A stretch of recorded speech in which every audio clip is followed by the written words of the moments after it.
I have a short story for you that I've written. It's called The World of Jars.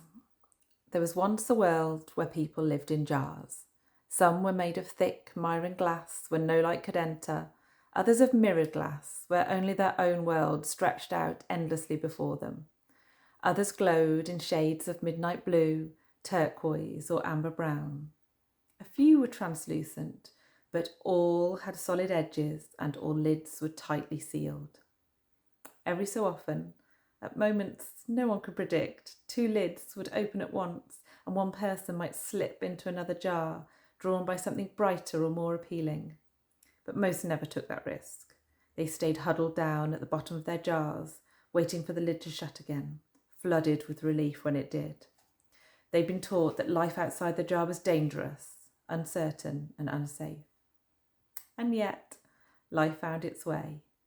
Once and again, a child was born. Birth was perilous, for children could not be born inside jars, only into the open space in between.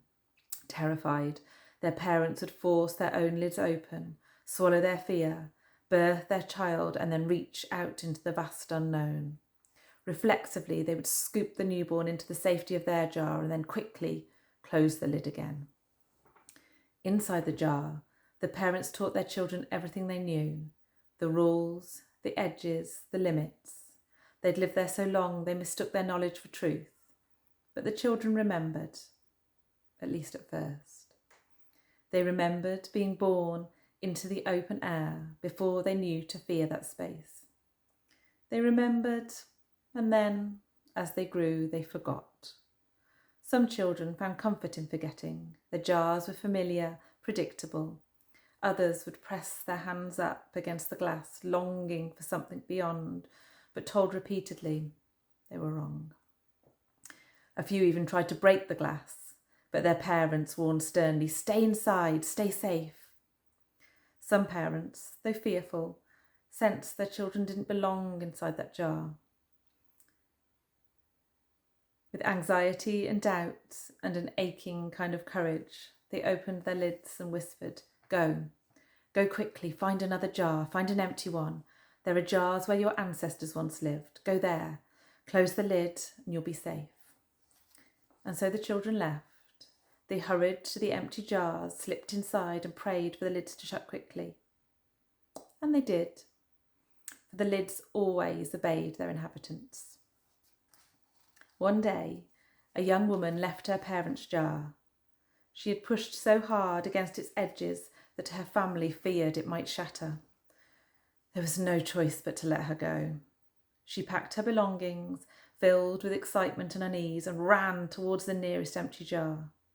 When she climbed in, she twisted the lid shut, only it didn't quite seal properly. It looked tight, but it had misthreaded, leaving just a tiny gap. At first, she didn't notice. She settled in, arranged her space just as she liked it. More room, no siblings, no parents with ready answers. It was familiar enough to feel safe, a few remnants of the life her great-grandmother had once lived there, but different enough to feel her own. She worked, ate, cleaned and slept, but at night, through the gap in the lid, something of the outside began to seep in. She dreamed, first of monsters and witches, of all the things she'd been taught to fear, but slowly something else entered her dreams. Beauty, love, and joy, a joy so complete it left her speechless. When she woke, she pressed her hand to the glass, and for an instant she knew it was all right there, just beyond. But then she shook her head. "Don't be silly," she told herself. "If that were true, why would everyone live in jars? There must be a reason.